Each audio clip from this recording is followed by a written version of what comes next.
ಮಾಗನಿ ಕಳಚಪ್ಪ ನೀನು ಅದಕ್ಕೆ ಚುಳ ಅಂತ ನಿನಗೆ ಅದಕ್ಕೆ ಹಚ್ಬಿಡು ಮಾತಾಡಿ ಒಂದು ಸೈಡ್ ಮಾಡೋಣ. ಅದನ್ನೂ ನಾನು ಮಾಡೀನಿ. ಮಾಗನಿ ರೇಟ್ ನನಗೆ ಗೊತ್ತಿಲ್ಲ, ಇದು ಹೇಳ್ಬೇಕಂದ್ರೆ ಸುಮ್ಮನೆ ನಾನು ಹೇಳಲ್ಲ. ಎಲ್ಲ ಆಫೀಸರ್ಗಳು ಇವ್ರಿಗೆ ಗುರುತು ರೇಟ್ ಅವ್ರು ನನ್ನ ತೋಟಕ್ಕೆ ಬಂದು ಈ ಗಿಡ 50 ಮಾರ್ತಾ, ಈ ಗಿಡ 1 ಲಕ್ಷಕ್ಕೆ ಮಾರ್ತಾ ಅಂತ ಹೇಳ್ತಾರೆ ಅವರು.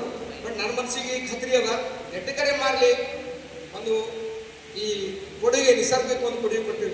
ಪರಮ ಪೂಜಾ ಅಪ್ಪಾಜಿ ಅವ್ರದ್ದು ಏನು ಕನ್ಸಿತ್ತಪ್ಪ ಅಂದ್ರೆ ಏನಾದರೂ ಕಾಣು ಗಿಡ ಮರಗಳಲ್ಲಿ ಒಂದು ಆತ್ಮ ತೃಪ್ತಿ ಪಡ್ಕೊಂಡು ಅಂತ ಹೇಳ್ಯಾರ. ನೀವು ನಿಮ್ಮ ಊರಾಗ ಪ್ರವಚನದಾಗ ಹೇಳಿದ್ರೆ ಅಪ್ಪಾಜಿ ಅವ್ರು ಇದೇ ಹೇಳ್ತೀವ್ರು. ಹಾಗೆ ನಾವೇನು ಮಾಡೇವು, ಜಾಸ್ತಿ ಹೊಲ ಇರೋದ್ರಿಂದ 2 ಎಕರೆ ಕಂಪ್ಲೀಟ್ ಆಗಿ ಪೂರ್ಣ ಹಚ್ಬಿಟ್ಟೇವಿ. ಆ ದಾಳಿಂಬ್ರೆ ನಿಂತಲ್ಲ, ಆ ದಾಳಿಂಬ್ರದೊಳಗೆ ಇನ್ನೊಂದು ಪೇಜಿ ಬರ್ತೀನಿ. ದಾಳಿಂಬ್ರೆ ಇದ್ದಿದ್ರೊಳಗೆ ಡ್ರಿಪ್ ಇತ್ತು, ಡ್ರಿಪ್ನ ಅದ್ರ ಸಲುವಾಗಿ ಏನು ಮಾಡಿಲ್ಲ. ಅದ್ರೊಳಗೆ 10-14 ನಾನು ದಾಳಿಂಬ್ರೆ ಹಚ್ಕೊಂಡಿದ್ದ. ಅದ್ರೊಳಗೆ ಈ 10 ಬೈ 10 ಇತ್ತಲ್ಲ, ಅದ್ರೊಳಗೆ ಗ್ಯಾಪ್ ಇತ್ತಲ್ಲ, ಆ ಗ್ಯಾಪ್ನಲ್ಲಿ ಒಂದು ಮಾಗನಿಗೆ ಹಚ್ಕೊಂಡಿದ್ವಿ. ಅಂದ್ರೆ ಅದನ್ನೇ ಗಿಡ ಹಚ್ಚಿದ್ರೆ ನೀವು ಲಾಭ ಏನು ಬರಲ್ಲ ಅಂತ ಹೇಳಿ ಕೆಲವು ರೈತರು ನನಗೆ ಬೈಲಾರದವರು ಒಬ್ಬರು ಉಳಿದಿಲ್ಲ ಊರಾಗ. ಹೇಳ್ಬೇಕಂದ್ರೆ ಎಲ್ಲರೂ ಬೈತಾರೆ, ಈ ದಾರಿ ಮೇಲೆ ತೋಟದ ಎಲ್ಲರೂ ಬೈತಾರೆ, ಇವ್ರು ಇಂತಲಿ ಕೆಟ್ಟದ ಹಸು ಮಂಚನ ಗಿಡ ಯಾರು ಬೈಯಲ್ಲಂತೆ. ಅಂದ್ರೂ ಕೂಡ ನಾನು ಧೈರ್ಯ ಬಿದ್ದಿಲ್ಲ, ಧೈರ್ಯ ಬಿಡಬಾರ್ದು. ರೈತ ಯಾವತ್ತಾದ್ರೂ ಆಶಾದಾಯಕ ಇಲ್ಲೇ ಇಲ್ಲ. ಬರ್ತದ ಪೀಕ 6 ತಿಂಗಳು ಬಿಟ್ಟು ಸಾಹೇಬ್ರಿಗೆ ನೋಡಿ 30 ಜನ ಪಗಾರ ಕೊಡಿ, ಇವ್ರು ಗೌರ್ಮೆಂಟ್ ನೋಡ್ತಾರೆ, ಇವ್ರು ಪಗಾರ ಹಾಕಿ ಅಂತ ಹೇಳಿ. ನಾವೇನು ಹಾಗೇನಿಲ್ಲ, ನಮಗೆ ಮಳೆ ಬರ್ತಿಲ್ಲ ಅಂದ್ರೆ ಅಡಿಕೆ ಹಚ್ಕೊಂಡು ಕೂತೇ ಬಿಡ್ತೇವೆ ನಾವು, ಹೌದಲ್ವ? ಆ ಥರ ಇದ್ರಿಂದ ನಾವು ಮಾಗನಿ ಹಚ್ಕೊಂಡೆವು. ಅವತ್ತು ದಿನ ಹಚ್ಚಿನಿ. ನಾನೇನೋ ದಾಳಿಂಬ್ರೆ ಹಾಳಾಯ್ತು, 4 ವರ್ಷ 5 ವರ್ಷದ ಬಂದು ದಾಳಿಂಬ್ರೆ ಬರೋಕ್ಕೆ ಚಲೋ ಆಯ್ತು. ಈ ಮಾಗನಿ ಏನು ಅಗಿ ಕೊಟ್ಟಲ್ಲ ಸಾಹೇಬರು, ಅದನ್ನು ಹಚ್ಚಿನಿ. ಅದನ್ನು ಹಚ್ಚಿದ ಮ್ಯಾಗ ಇವತ್ತು ದಿನ ಮಾಗನಿ ಹೆಂಗಾಗಿ ಹೋಗ್ಪ ಅಂತಂದ್ರೆ ಒಂದು 3 ಗುಂಟೆ ಇರ್ತಿರ್ಲಿಲ್ಲ ನೀವು ನಮ್ಮ ಹಳ್ಳಿ ಮುಗಿಸಿದವರು. ಅಷ್ಟಾಗಿದೆ, 1.5 ಫೂಟ್ 2 ಫೂಟ್ ಬಂದವು. ಅವು ಎಲ್ಲ ಸಾಹೇಬರುಗಳು ಬಂದು ನನಗೆ ಏನು ಹೇಳ್ತಾರಪ್ಪ ಅಂದ್ರೆ, ಇದು ಅತಿ ಯೋಗ್ಯವಾದ ಬೆಲೆಗೆ ಮಾರ್ತಲ್ಲ, ಏನು ಬಿಡ್ರಿ ಇವು ಗಿಡ ಯಾರಾದ್ರೆ ಮಾತು ಕೇಳಿಬೇಡ ಅಂತ ಹೇಳಿದ್ದಾರೆ. ಅದಕ್ಕೆ ನಾನು ಅವ್ರು ಎಷ್ಟು ದಿನ ಹೇಳ್ತಾರ ಅವ್ರಿಗಿಂತ ಒಂದು 2 ವರ್ಷ ಹೆಚ್ಚಿಗೆ ಇಡ್ತೀನಿ, ಏನು ತೊಂದರೆ ಇಲ್ಲ ರೈತರಿಗೆ. ನನ್ನ ನಿರೀಕ್ಷೆ ಇಡೋನು ಒಬ್ಬ ಇಟ್ಟಂದ್ರೆ ನನ್ನಿಂದ ಒಂದು 100 ಮಂದಿ ಹಚ್ಚೋರು ಅದ್ರ ಮುಂದೆ ಸಾವಿರಾರು ಜನರಿಗೆ ಅನುಕೂಲ ಆಗ್ತಂದ್ರೆ ನಾವು ಒಬ್ಬರೇ ಒಂದು 2 ಎಕರೆ ಯಾಕೆ ಕೆಡಿಸ್ಬಾರ್ದು ಅಂತ ನನ್ನ ಉದ್ದೇಶ ಅದು. ಹಾಗಾಗಿ ನಾನು ಇವತ್ತಿನ ಮಾಗನಿ ಹಚ್ಚಿನಿ. ಕನಿಷ್ಠ 600 ಗಿಡ ಅದಾವ. 600 ಗಿಡ ಅಂದ್ರೆ ಮ್ಯಾಕ್ಸಿಮಮ್ ಎಲ್ಲರಿಗಿಂತ ಕಡಿಮೆ ರೇಟ್ ಅಂದ್ರೆ ಇವ್ರು 1 ಲಕ್ಷ ಹೇಳ್ಯಾರ ಸಾಹೇಬ್. 1 ಲಕ್ಷ ನನಗೇನು ನಿರೀಕ್ಷೆ ಇಲ್ಲ. ಒಂದು ಗಿಡ 10,000 ಮಾರೇ ಮಾಡ್ತದೆ. ಇದು ಶತಸಿದ್ಧ. ಕನಿಷ್ಠ 600 ಗಿಡ ಅಂದ್ರೆ 10-12 ವರ್ಷ ಬಿಟ್ಟರೆ ನಾನು ಏನೋ ಮುಖ್ಯಾವಸ್ಥೆಯಲ್ಲಿ ನಮ್ಗೆ ಯಾರು ಕೊಡ್ತಾರೆ, ಯಾರು ಕೊಡಲ್ಲ.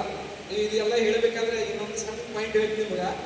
ನಾನು ಬಾರಿ ಗಿಡ, ನುಗ್ಗೆ ಗಿಡ, ದಾಳಿಂಬ್ರ, ಕಬ್ಬ ಇವೆಲ್ಲ ಇರೋದ್ರಿಂದ ರೈತ ಪ್ರತಿ 3 ತಿಂಗಳಿಗೆ ಆದಾಯ ಬರೋಂಗಿರ್ಬೇಕು. ಯಾವತ್ತಾದ್ರೂ ನೀವು ಕೈ ಸುಡ್ಕೋಬೇಕಾದ ಮತ್ತೊಬ್ಬ ಮನೆಗೆ ಹೋಗಿ ನಾವು ಪೇಮೆಂಟ್ ನೀಡಬೇಕಾಗ್ತದೆ. ಅದನ್ನು ತಪ್ಪಿಸ್ಬೇಕಾದ್ರೆ ಕೋಳಿ ಮಾರಬೇಕು, ಕುರಿ ಮಾಡಬೇಕು. ಸ್ವಲ್ಪ ಹೈನುಗಾರಿಕೆ ಇತ್ತಂದ್ರೆ ಮನೆಗೆ ಯಾರಾದರೂ ಮಾಡೋರಿದ್ರೆ ಅಂದ್ರೆ ಒಂದು 2-3 ದನ ಇಟ್ಕೊಳ್ಳೋದು ಚಲೋ. 3 ಡೈರಿ ಮಾಡಿ ಒಂದು 10-20 ಡೈರಿ ಮಾಡಿ ಬಿಟ್ಟಿದ್ದು ನಾವು ಉದಾಹರಣೆ ಭಾಳ ಲಾಸ್ ಆಗ್ಯಾರ. ನಾನು ನೋಡಿರಲಿಲ್ಲ, ಬಿಟ್ಟು ಲಾಸ್ ಆಗ್ಯಾರ ಸರ್ ಹೇಳ್ಬೇಕಂದ್ರೆ.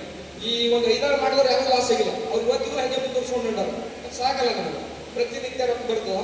ಹಾಗಾಗಿ ನಾವು ಪ್ರತಿ 3 ತಿಂಗಳಿಗೊಮ್ಮೆ ಆದಾಯ ಬರೋಂಗ ಬಾರಿ ಗಿಡದು ಈ ವರ್ಷ ಅಪ್ಪಾಜಿಯವರ ಆಶೀರ್ವಾದದಿಂದ 13 ಲಕ್ಷ ರೂಪಾಯಿ ಬಾರಿಕೆ ಆಗ್ಯದ.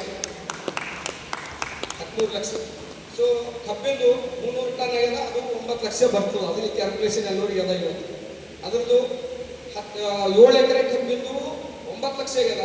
2 ಎಕರೆ ಬಾರಿ ಹೇಳಿದ್ದು 13 ಲಕ್ಷ ಆಗ್ಯದ. ಯಾವ್ದು ಹೆಚ್ಚೈತ್ರಿ? ಅರಣ್ಯ ಗಿಡದಿಂದ ಹೆಚ್ಚೈತಲ್ಲ. ನುಗ್ಗಿ ಗಿಡ ಒಂದು ಕನಿಷ್ಠ ಅಂದ್ರೂ 4 ಲಕ್ಷ ರೂಪಾಯಿ ಆಯ್ತು. 4 ಲಕ್ಷ ಕನಿಷ್ಠ. ಅದಕ್ಕೆ ನಾನು ಲಾಗವಣಿ ಮಾಡಿಲ್ಲ. ಏನು ಲಾಗವಣಿನೇ ಇಲ್ಲ, ಬೀಜ ತಂದು ಹಾಕೀನಿ. ನಾನು ಸಾವಯವ ಗೊಬ್ಬರ ಹಾಕೀನಿ ಮನ್ಯಾಗ. ಅದ್ರಲ್ಲಿ ಭಾಳ ಅಂದ್ರೆ ಒಂದು 50,000 ಇಟ್ಕೋರಿ ನೀವು ಲಾಗವಣಿ, ಒಂದು ಕಸ ಹಂಗೆ ಹಿಂಗೆ. ಹೀಗಾಗಿ ರೈತ ಇವತ್ತಿನ ಕೂಡು ಬೆಳೆ ಮಾಡೋದು ಅತಿ ಸೂಕ್ತ ಅಂತ ನನಗೆ ಭಾಳ ಅನಿಸ್ತದೆ. ನಾನು ಎಲ್ಲೇ ಸಭೆ ಸಮಾರಂಭಕ್ಕೆ ಹೋದ್ರು ಕೂಡು ಬೆಳೆ ಮಾಡ್ರಿ ಅಂತೇನೆ ಸೊಲ್ಯೂಷನ್ ಮಾಡ್ತೀನಿ. ಯಾಕಪ್ಪ ಅಂದರೆ ನನಗೆ ಅನುಭವ ಆಗಿದೆ. ಯಾರು ಕೊಟ್ಟಿಲ್ಲ ನನಗೆ 10 ರೂಪಾಯಿ. ಇವತ್ತಿನ ಮಾಗನಿ ಬಾರಿ ಗಿಡ ಎಲ್ಲರಿಂದ ಪ್ರತಿಯೊಬ್ಬ ರೈತರು ಕೂಡ, ಪ್ರತಿಯೊಬ್ಬ ಆಫೀಸರು ನನ್ನ ತೋಟಕ್ಕೆ, ನಾನು ಇಂಡಿ ತಾಲೂಕಿನಾಗ ಇರೋದ್ರಿಂದ ಇಂಡಿ ಕುಡಿದವರು ಬರಲಾರ್ದವರು ಒಬ್ಬರು ಉಳಿದಿಲ್ಲ ಅಂತ ನನಗೆ ಅನ್ಸ್ಕೊಂಡಿದ್ದೆ. ಯಾಕಪ್ಪ ಅಂದರೆ ಗಿಡ ಮರಗಳ ಅರಣ್ಯದಿಂದ ಉಳಿದಿದ್ದು. ನನಗೇನೇ ಇಲ್ಲ. ನನ್ನ ಮನ್ಯಾಗ ನಾವು ಜಾಯಿಂಟ್ ಫ್ಯಾಮಿಲಿ ಇದ್ದೇವೆ. ಈಗ ಹೇಳಿದ್ರೆ ಕಾಬರ ಆಗ್ತದೆ. ಅದೇ ನನ್ನ ಮನ್ಯಾಗ ನಾನು 8 ಮಂದಿ. ನನ್ನ ತಮ್ಮಗ 3 ಮಂದಿ ಹೆಣ್ಮಕ್ಳು, ಒಂದೇ ಗಂಡಸ ಮಗ. ನನಗೆ 3 ಮಂದಿ ಹೆಣ್ಮಕ್ಳು, ಒಂದೇ ಗಂಡಸ ಮಗ. ಆದರೆ ನಾನು ಎಲ್ಲ ಹೆಣ್ಮಕ್ಳ ಹೊರಗೆ ತಿಳ್ಕೊಂಡು ಅವರಿಗೆ ಶಾಲೆ ಅರ್ಧಕ್ಕೆ ಮಟ್ಟಗೊಳಿಸಿಲ್ಲ. ಇವೆಲ್ಲ ಹಚ್ಚಿದ್ರಿಂದ ಸಾಹೇಬ್ರು ಏನು ಶಿಕ್ಷಣ ಕೊಡ್ತಾರೆ ಇವರು ಆಫೀಸರ್ ಮಕ್ಕಳು ಅವ್ರ ಜೊತೆನೇ ನನ್ನ ಮಕ್ಕಳಿಗೆ ಹಾಕಿ CBSE ಶಿಕ್ಷಣ ಕೊಡಿಸಿದ ಅವರಿಗೆ. ಇವತ್ತಿನ ದಿನ ಬೆಂಗಳೂರಲ್ಲಿ 4 ಮಂದಿ ಇಂಜಿನಿಯರ್ ಆಗ್ಯಾರ. ನನ್ನ ಹೆಣ್ಮಕ್ಳಿಗೆ ಇಂಗ್ಲೀಷಿಂದ 4 ಮಂದಿ ಇಂಜಿನಿಯರ್ ಸರ್ ನನ್ನ ಮಕ್ಕಳು. ಆ ಒಬ್ಬ ಮಗ BSc ಅಗ್ರಿ ಧಾರವಾಡ ಯೂನಿವರ್ಸಿಟಿಯಲ್ಲಿ ಫಸ್ಟ್ ರ್ಯಾಂಕ್ ಅವನು ಅಲ್ಲೇ ಆಯಿತು. ಇವಾಗ ಫೈನಲ್ ಇಯರ್ ಇದ್ದಾನೆ. ಲಾಸ್ಟ್ ಮೂಮೆಂಟ್ದಾಗ ಏನೋ ಎಲ್ಲೂ ಪ್ರವಾಸ ಕರ್ಕೊಂಡು ಹೋಗಿದ್ದಾರೆ ಇವಾಗ. ಅದು ಒಂದು ಹೆಮ್ಮೆ ಇದ್ದಾರೆ. ಇನ್ನೂ 3 ಮಂದಿ ಹೆಸರುಪಟ್ಲಿ ಕಾಲೇಜ್ ಬಾಳ್ಗಂಡಿ ಅಲ್ಲಿ 1,65,000 ಫೀ ಪ್ಲಸ್ ಖರ್ಚು ಕೂಡಿ 2 ಲಕ್ಷ. ಪ್ರತಿ ವರ್ಷ 16 ಲಕ್ಷ ರೂಪಾಯಿ ಮಕ್ಕಳಿಗೆ ವಿದ್ಯಾಭ್ಯಾಸ ಕೊಡ್ತೀನಿ. ಇದರಿಂದ ಏನು ಕಳಿಸೋದು ನಾವು ನೀವು ಕೂಡಿ ಮಕ್ಕಳಿಗೆ ವಿದ್ಯೆ ಕೊಟ್ಟಿವಲ್ಲ ಸಾಕು, ಅದು ಸಾರ್ಥಕ ಜೀವನ ಆಗ್ತದ. ಆ ಗಿಡ ಮರಗಳಿಂದ ಇದೆಲ್ಲ ಮಾಡಿ ಅಂತೇಳಿ ಎಲ್ಲ ನಾನು ಇವತ್ತು ದಿನ ನಿಮಗೆಲ್ಲ ರೈತರಿಗೆ ಮನವರಿಕೆ ಮಾಡಿ ರಿಕ್ವೆಸ್ಟ್ ಮಾಡೋದು ಏನಪ್ಪ ಅಂತಂದ್ರೆ, ನೀವು ಏನಾದರೂ ಇದ್ರೆ ನಿಮ್ಮ ಮಕ್ಕಳಿಗೆ ಒಕ್ಕಲ್ತನ ಇವತ್ತಿಲ್ಲ ನಾಳೆ ಶಾಶ್ವತ ಇದು ಇಲ್ಲದಾಗ್ಯದ. ಒಕ್ಕಲ್ತನದಿಂದ ಗಾಬರಿಗ್ಯಾರ. ಕೆಲವರು 100 ಎಕರೆ ಆಸ್ತಿ ಮಾಡಿದ್ದೀನಿ ನೀವು ಅಂದಾಜ. ಏನು ಮಾಡ್ಬೇಕಪ್ಪ ನಾಳೆ ಹೊಲ ಆದ್ಮೇಲೆ ಕಿವಿದೇನು ಯಾಕಂದ್ರೆ ದುಡ್ಲಿಕ್ಕೆ ಆಳ್ಗಳು ಬರ್ಲಿಗ್ಯಾರ. ಆ ಆಳ್ಗಳು ಎಲ್ಲರಿಗೆ ಬೀಳ್ಬಿಟ್ಟು ಬಿಡ್ಲತ್ತವ. ಡ್ರಿಪ್ ಮಾಡಿ ಗಿಡ ಮರ ಹಚ್ಚಿ ಗಿಡ ಮರದಿಂದ ಆದಾಯ ಬರ್ತಲ್ಲ. ಈ ಮಾಗನೇ ಹೆಚ್ಚಿವೆ ಅಂದ್ರೆ ಅದೇನು ಹೇಳ್ತಾರ, ಅದೆಲ್ಲ ಚಂದ್ರವೇದ ಕಂಪ್ನಿಯವ್ರು ಹೇಳ್ತಾರ. ಅಂಥವ್ರು ಯಾರ್ದು ನಂಬೇಡ್ರಿ. ನಮ್ಮ ಹತ್ತಿರದ ಅರಣ್ಯ ಇಲಾಖೆಯವರು ಅದಾರ, ಅರಣ್ಯ ಆಫೀಸರು ನಮ್ಮವರೇ ಅದಾರ, ಅವರು ನಮ್ಮವರೇ ಅದಾರ. ಅವರು ಸೊಲ್ಯೂಷನ್ ತಗೊಂಡು ಇವ್ರ ಕಡೆಯಿಂದ ಅಗಿ ತಗೊಂಡು ಕೆಲವೊಂದು ಹುಣಸಿ ಗಿಡ ಹಚ್ಕೋರಿ. ನೀವು ಪೂರ್ಣ ರೈತರು ಹೊಲದಾಗಿ ಹಚ್ಚಲಿಲ್ಲ ಅಂತ ತಿಳ್ಕೊರಿ. ಬಾಂಧವ್ಯ ಜಾಲಿ ಗಿಡ ಮತ್ತೊಬ್ರಿಗೆ ಆತಂಕ ಮಾಡೋದು ಅವೆಲ್ಲ ಅವಶ್ಯಕತೆ ಬೇಡ. ಅವು ಕಡ್ದೋಗೋದು ಈ ಹುಣಸಿ ಗಿಡ, ಹೆಬ್ಬೇವು ಮತ್ತು ಮಾಗನಿ ಇಂಥವೆಲ್ಲ ಹಚ್ಕೊಳ್ಳೋದ್ರಿಂದ ಒಂದು ಸಾರ್ಥಕ ಜೀವನ ಕಟ್ಕೊಳ್ಳೋಕೆ ಸಾಧ್ಯ ಆಗ್ತದೆ ಅಂತ ನಾನು ಅನ್ಕೊಂಡಿದ್ದೀನಿ ಸರ್. ಇವತ್ತಿನ ನಮ್ಮ ಇಲಾಖೆ ನಮ್ಮ ಇಲಾಖೆಯವರಿಗೆ ರಿಕ್ವೆಸ್ಟ್ ಮಾಡೋದು ಏನಂತ ಸಾಹೇಬ, ನಮ್ಮ ತಾಲೂಕಿನಲ್ಲಿ ಕನಿಷ್ಠ ಅಂದ್ರೆ ಒಂದು 50ರಿಂದ 60 ಟ್ರ್ಯಾಕ್ಟರ್ಗಳು ಶಾಮಿಲ್ ಅವು ದಿನಾಲು ಗಿಡ ಕಟ್ಕೊಂಡ್ಬರ್ತಾವೆ. ಹಾಗಿದ್ರೆ ಅದಕ್ಕೆ ಪರ್ಮಿಷನ್ ಕೊಟ್ಟವರು ಸ್ವಲ್ಪ ನಿಗಾ ಇಟ್ಟರೆ ಚಲೋ ಅಂತ ನಾನು ಅನ್ಕೊಂಡಿದ್ದೀನಿ. ಕಡಿಲಾರ ನೋಡ್ಕೊಳ್ಳೋದು ಭಾಳ